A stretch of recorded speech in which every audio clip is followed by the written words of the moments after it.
Gayest Radio, where you are family. I'm Rian, and this is the best bits of the Workday Jive for the week ending October 5. Paula Quinsee spoke to us about business or work conflict.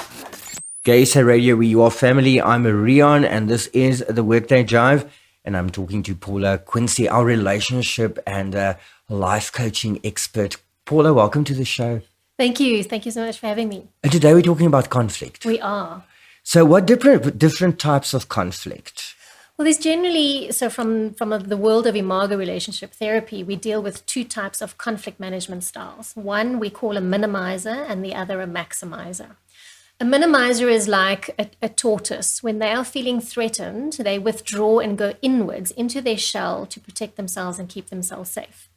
The maximizer is a bit like a lion or a tiger. When they are feeling threatened, they will come out and attack to kill the enemy to keep themselves safe.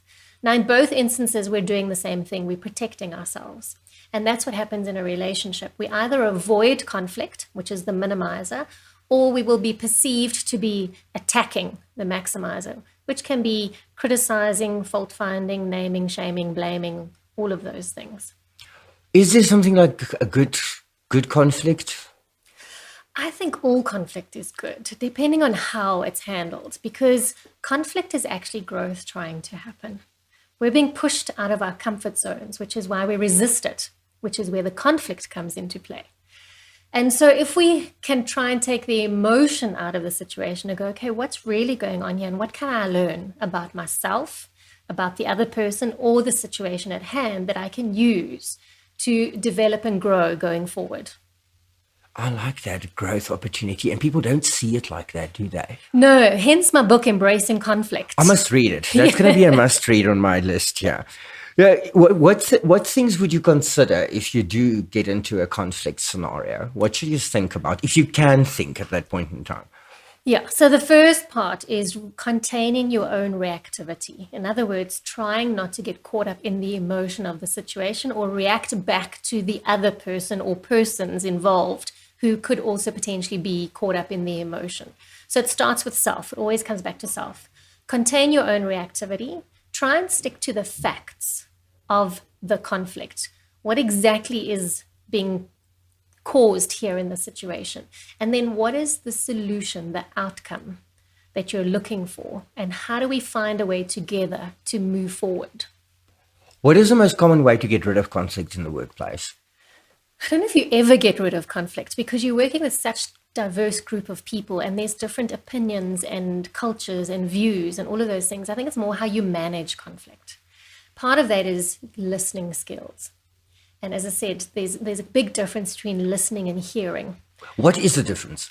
So often it's what's not being said because the relational space, the space between two people or the group environment is not safe. And if I don't feel emotionally safe, I'm not going to speak up and speak out and say what I'm really thinking, feeling, wanting, needing. I'm rather going to keep quiet. Or I'm going to come out and attack in a number of ways, criticize, judge, etc. The other is because often we listen to respond.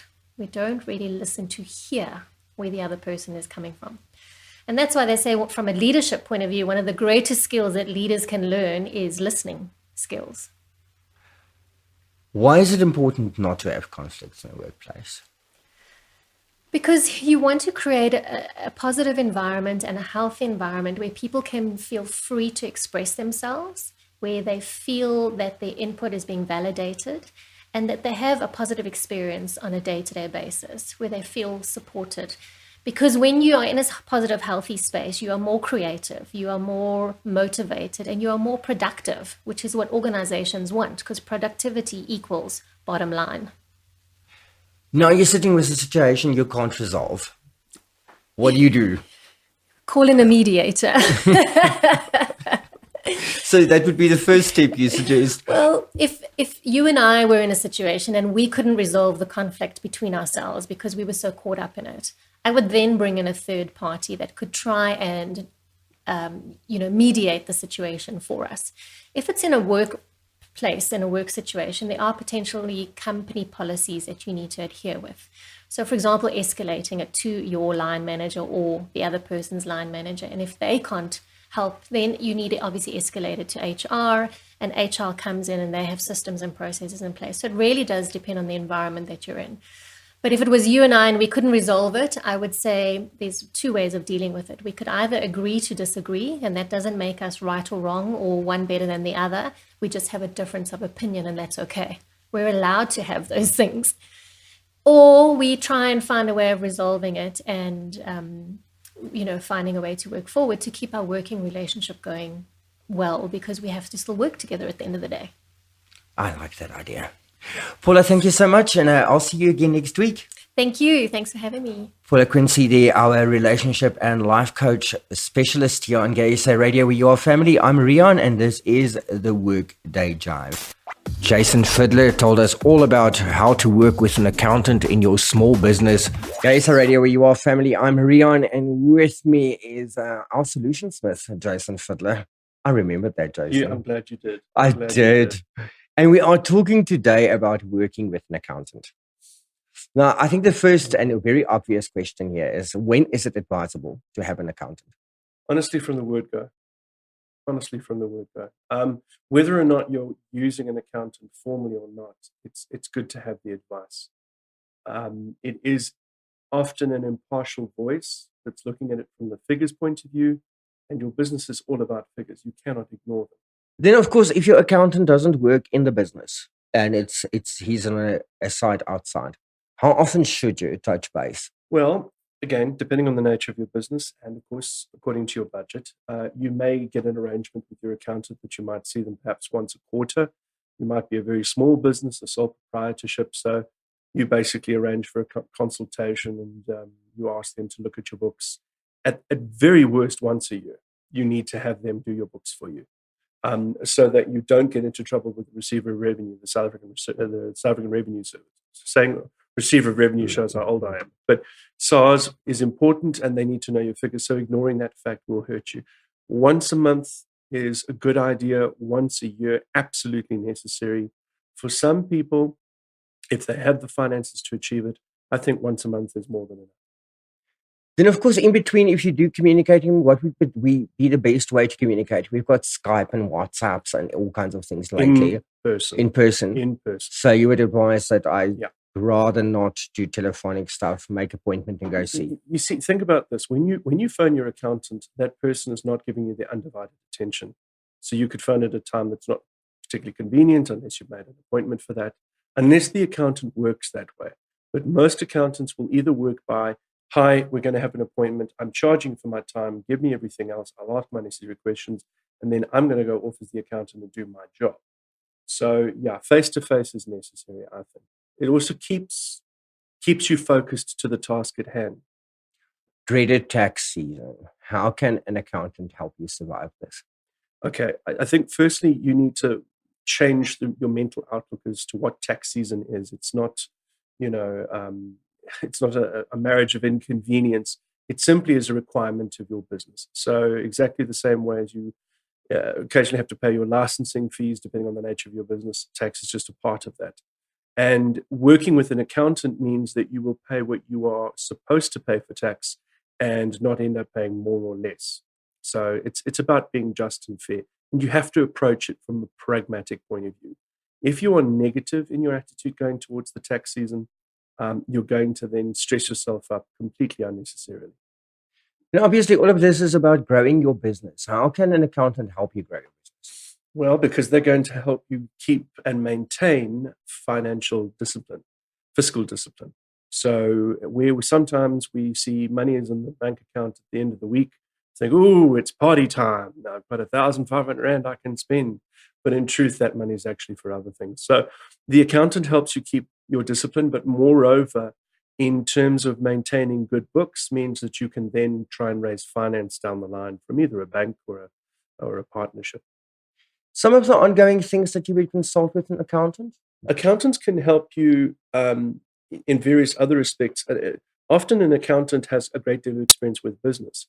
So they could advise you not just in terms of how you're keeping your receipts and reporting your finances to the taxman, but they're also going to help you adjust your operational expenses. So they can inform you that you're paying too much, perhaps on a rental, too much on a telephone account, too much on petrol. And you can say, well, look, I like my big flashy car. And they can tell you, for business purposes, you really shouldn't be using this vehicle. So simple things that they can advise you in terms of maintaining that. And of course, it implies on your personal tax as well, because you're still an individual related to the business. And you also have to pay tax or be liable to at least submit a tax return. So the accountant is very, very useful in that respect. Some of the common mistakes that you can make when working with an accountant. Not paying attention, assuming that the accountant's going to do everything in your best interests. It's the same thing with any other professional person. Sometimes they really do care about you and sometimes they don't. Sometimes they're diligent in their jobs and sometimes they're not. So it's your responsibility to keep your wits about you and pay attention. Especially if you're in a partnership, some people sort of say, well, my financial director or my financial partner's taking care of it, the accountant's taking care of it, and I never really look at the books. You should, in fact, be looking at your management accounts every single month. What is the report that you pull from your accounting software every single month that shows you what's in, what's going out, what's not where it should be? Great. So if you don't have an accountant, go get one. If you don't have an accountant, go get one, or at the very least, talk to your bank and see what financial instruments they can provide you. For example, First National Bank have a useful online accounting tool that is free for you to use.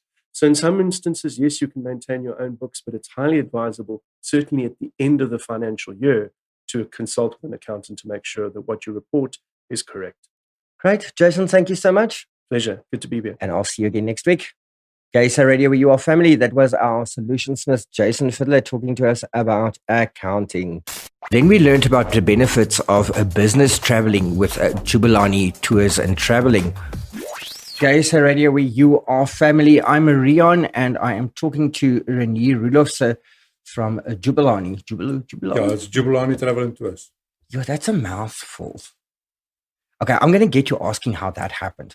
I think we're going to have you on a regular basis once a week, and we're going to talk about traveling because that's just such an important part of life. So what are some challenges faced by the LGBTQ plus business travelers? I don't think there are really much challenges for the people. It's just a situation of they are more accepted, especially in the travel industry. And then it makes it easier for them to travel and to mingle with people in any environment at the moment.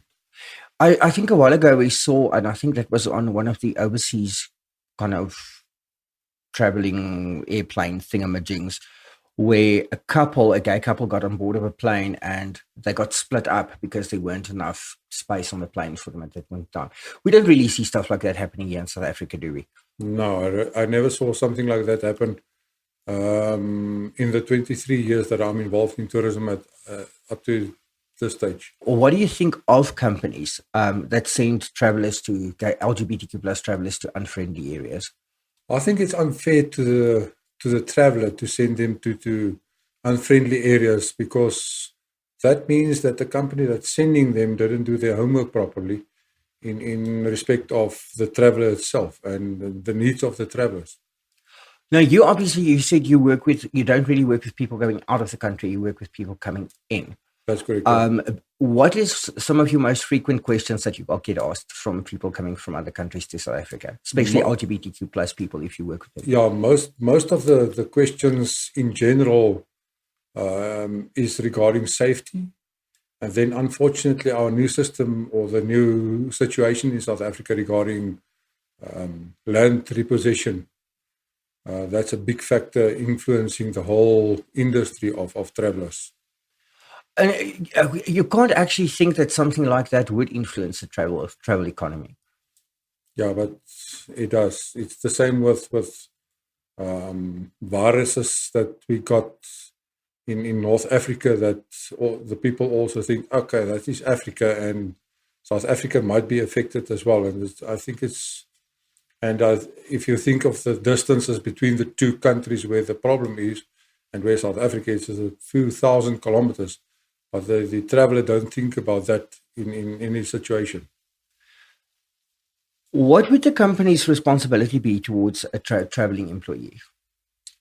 Um, the company sending a traveler abroad must be aware of the whole situation, where the traveler is going to, the reason for the travel, what the requirements will be, and make dead certain that they know what the laws of foreign countries are. We saw it generally in news where South African people are arrested for offences where they might have got away in South Africa with, or our laws are completely different. Like to give you one example, you are not even allowed to take biltong, which is a delicatessen in South Africa. You are not allowed to take it to Australia without the necessary paperwork, even though it's in a vacuum sealed bag. It must be declared, and it must be, otherwise they're just going to confiscate it.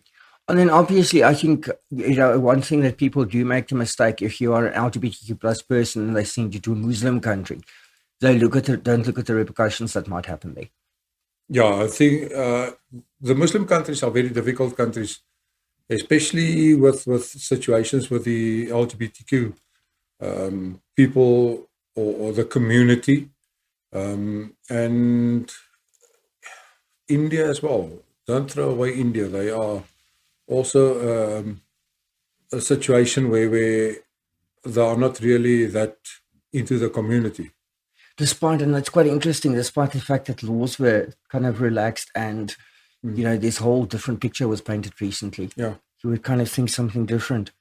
We're talking about customs. Now, even in South Africa, there's different customs that happen. Now, if you get somebody from overseas in, what customs would you advise and cultures that we should look at not offending here in South Africa? Especially with the African cultures, there are some rituals in the, especially the as I said, the African cultures, where you have to be aware of the whole, shall I say, the system of monarchy, where the king is more than the president of South Africa, and if he is not respected in the way that it should be, you might get problems with that as well.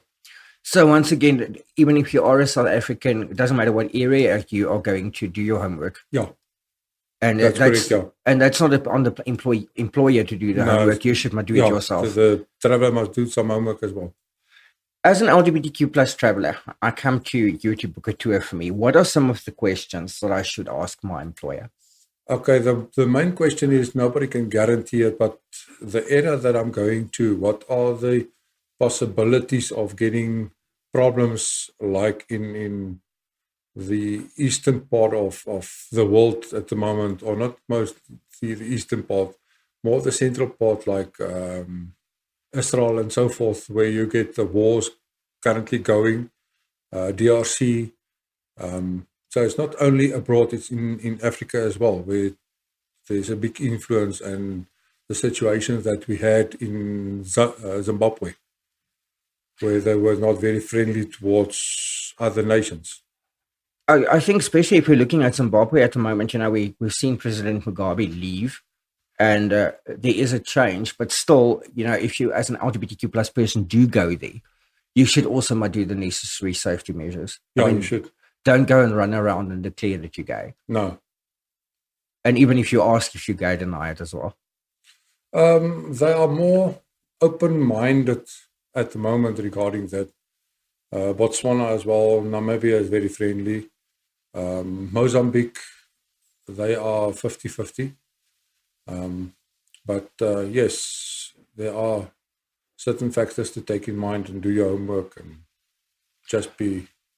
If my employer comes to me, let's look at Africa, and they tell me they want to send me to whichever country, which one would you say is the most dangerous at the moment to go to? Northeast Africa, Egypt, the Sahara area, that whole northern part with all the wars, especially the religion wars going, and then just to the east of the Swiss Channel. And then I think as an employee, you must also keep in mind that you've got the right to say, no, you don't want to go. Yes, you can. Great. Renee, thank you so much. It's a pleasure. I'll see you again next week. And when we are talking about vacation travel. That's interesting. Gayest Radio, where you are family. I'm Rian, and that was Renee Rudolfse talking to us about business travel. And Chris and I on Friday had a look at what really made everybody go, fuck it this week, as well as the non-gayest gay movies ever made. Hocus Pocus. Halloween is approaching very quickly, and the 31st of October. It's my favorite commercial holiday. Really? Yes, I love Why is Halloween. Why? I just like the dressing up of things and the Do you witches. dress up? What are you going to dress up?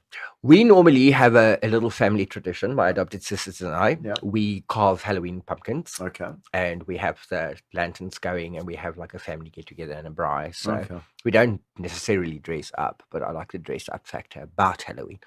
So if I could, I possibly would. Well, I mean, you can because you're able-bodied, and there are costumes out there. So And there you are just can some. absolutely. Oh, do I this, can tell yeah. you a funny story before we go on about this about Halloween. Is it funny? It is really funny. I hope so. Let's see. A few years ago, it was like 3 or 4 years ago, my sister Lauren and Ian and I decide we're going to go clubbing over Halloween period. And there's this certain club in Boksburg, a straight club, that has a Halloween evening, and everybody gets dressed up. So we go this Saturday, and we hire costumes, and we dress up, and we make up, and we look all What did you fabulous. dress up as? I was a vampire, Oh, and I think Ian was a original. vampire, and Lauren went as A a vampire. vampire.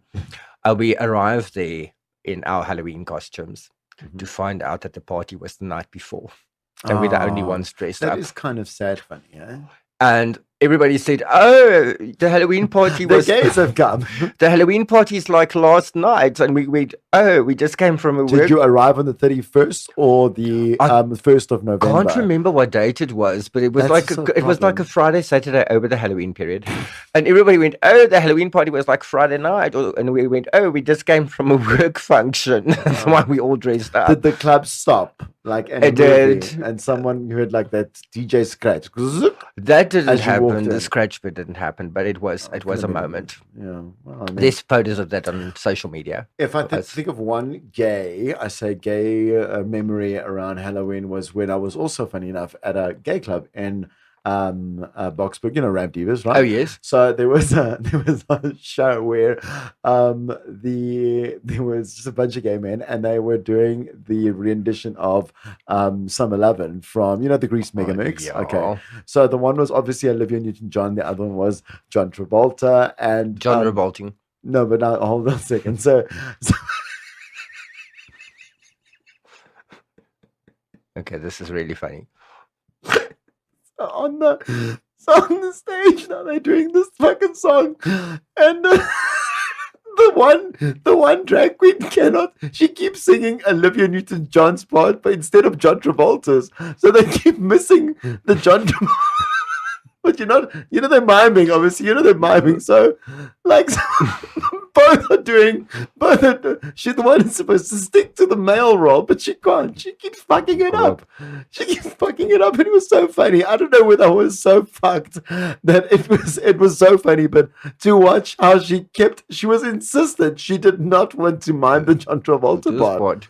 I don't know if it was a knee-jerk reaction to playing a drag male, whatever it may have been, a male playing a male character, but she just reverted all the time to the fucking Olivia Newton-John parts. And on stage, she was like, fucking stop, please. How long ago did Grease come out? I don't know. Long ago, in the 70s, in the late 70s. No, it wasn't the late 70s. So Hocus Pocus came out after that. Yeah, And it's Hocus 25 Pocus' years. 21st anniversary. Yes. How was that getting us back on track? But you did, come on. You imagined it now. I did. Thank you. So, What's your favorite line? Can I say mine first? yes, you can say your favorite line from So, Hocus Pocus. It's such a beautiful morning. It makes me sick. Winifred. Winifred. Yes. I think Ian and I share the same favorite line. Boo.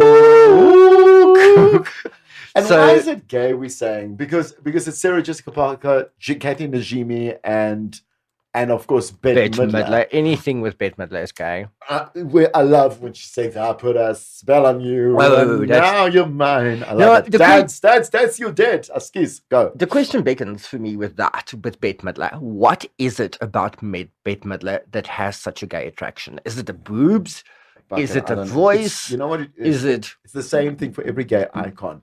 Like if you had to be literally a gay man stuck in a woman's body, that's what you would turn out to be. Bette Midler is a gay man stuck in a woman's body. Cher is a gay man stuck in a woman's body. Lady Gaga is a gay man stuck in a woman's body. Now there's That's why we love them. Hocus Pocus is 25 this Yes. year, and I'm gonna watch the whole cast is reuniting for a documentary. Oh, However, Miss Bette Midler hasn't been included yet. She's not going to make an appearance. delicious. Mhm. So Scandala. it's very scandalous. So we're still waiting for confirmation that Bette is going to be in this documentary that's coming out about the movie. And of course, there's a new Hocus Pocus coming out as well, the remake. What? Yes, there's a remake of Hocus You're Pocus. lying. I'm dead serious. Why must you lie like this in front of me? I'm your friend. There's a remake of Hocus Pocus coming out. Will it No- star Bette Midler? No, it doesn't star any of the original cast members. Why would they reboot it if all of them are alive? But it is a reboot that's coming, and you No, are man. more than welcome. You can Google it. It's not a hoax. It's being released. I think it's either beginning Never. of the, It shouldn't be. And you know when it should be released? Never. but it's on its way. And of course, there's a fabulous Todrick Hall Hocus Pocus clip on We love Todrick. YouTube. You must go and have a look at that as The well. movies that we were saying that are gay but not gay. Yes, Barbarella.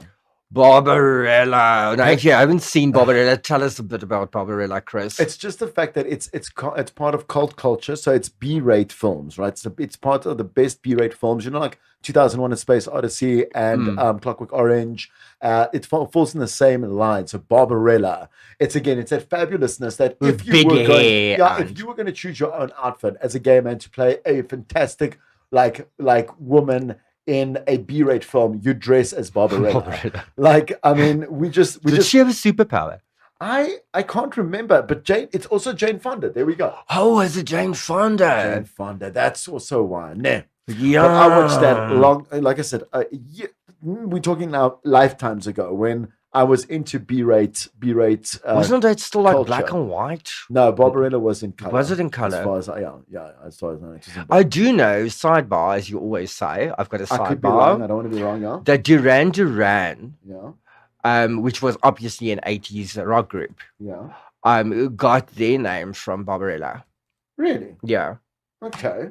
I'm just quickly having a look. So yes, it was in color. I am right. it wasn't Look, I color. mean, I also, again, to just reiterate, I have the memory of basically a dead goldfish. So, Clue is another one. Clue, and there were no gay characters really in Clue, except for Tim Curry that possibly could. My favorite line is, "Here I am, you're singing Telegram," and then they shoot him. That was my favorite part. I mean, also I was a kid, so you know, you laugh so much at things that you just kind of hold in high awe, you know, in like a high regard.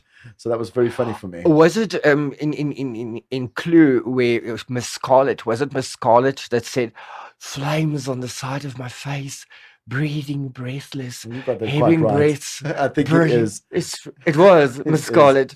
It is indeed. Beaches. Go on, bitches. It's beaches. Like, you know what? I hate this movie.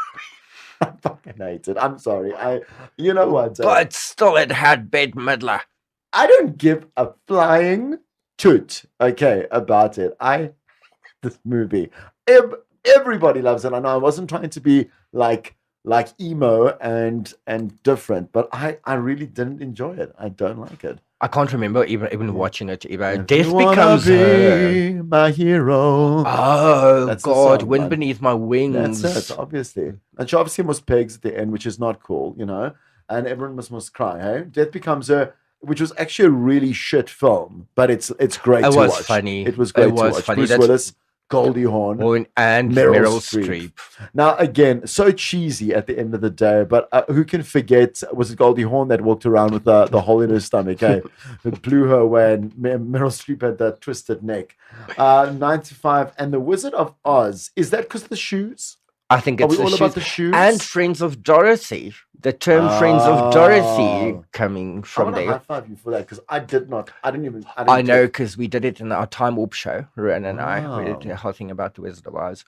Cool. I think So- that's very cool. I'm not even being funny. I did not know that. Oh, but here we go. You see, Judy Garland. Garland.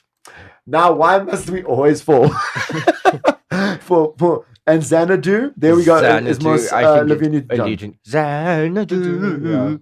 Yeah. So So but you know that what? if you Nothing have- can be.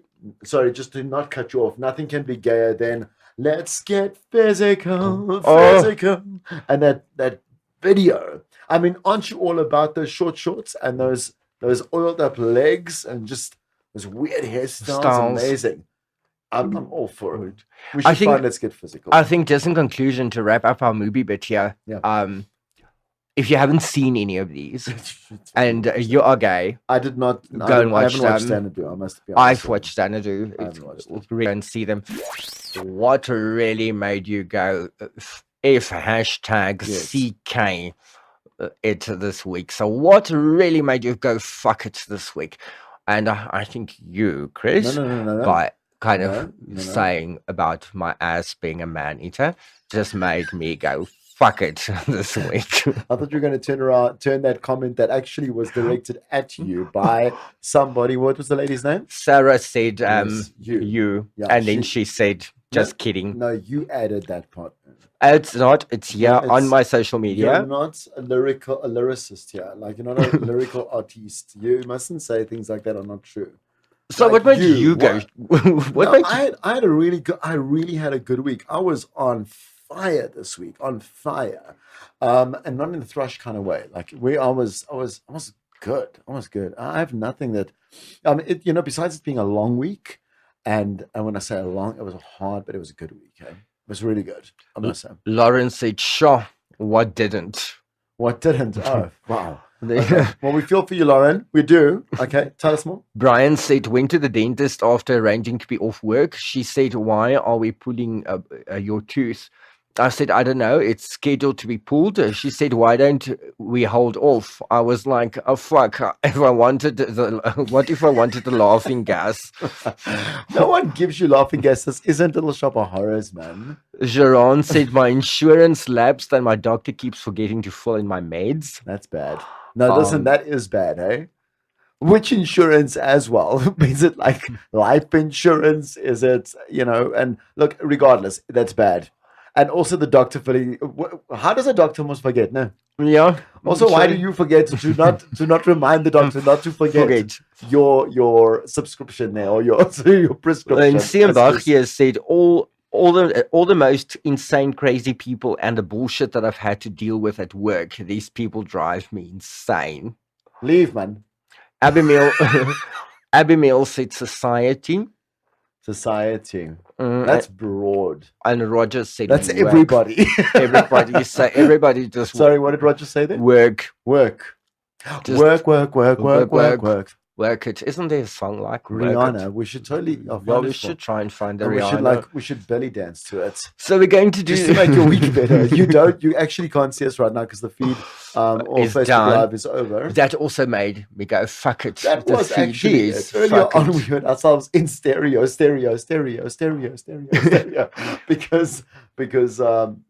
the feed only lasts about an hour while Peter is not here.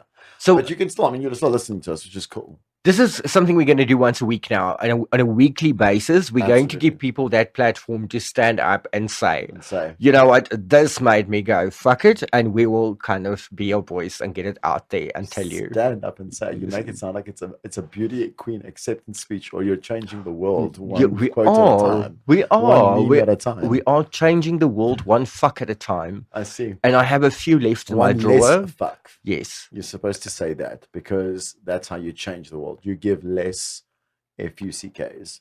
Okay, I still have a few in my drawer, so Oh, it's well, still cool. You are in trouble, my friend. yeah, the best people give. You know what? That was a TED talk. It's a TED talk. So what happened is this lady calls it a fuck bucket, right? And a fuck wallet. Sorry, a fuck wallet. So and you have a fuck budget. So what happens is that you deplete. It depletes over obviously an extended period of time, depending on how your patience and your I think your stamina is for society, as one of our listeners just said there. And you need to kind of assess your fuck budget on an ongoing basis so that you can move forward You must really go. I can't do it justice. You have to go and Google it. It's one of the best TED Talks. I think there's a book also called like whatever it may be about your fuck budget, right? But yes, thank you to all the peeps that have. Gayest Radio, where you are family. I'm Rian, and this is the Workday Jive.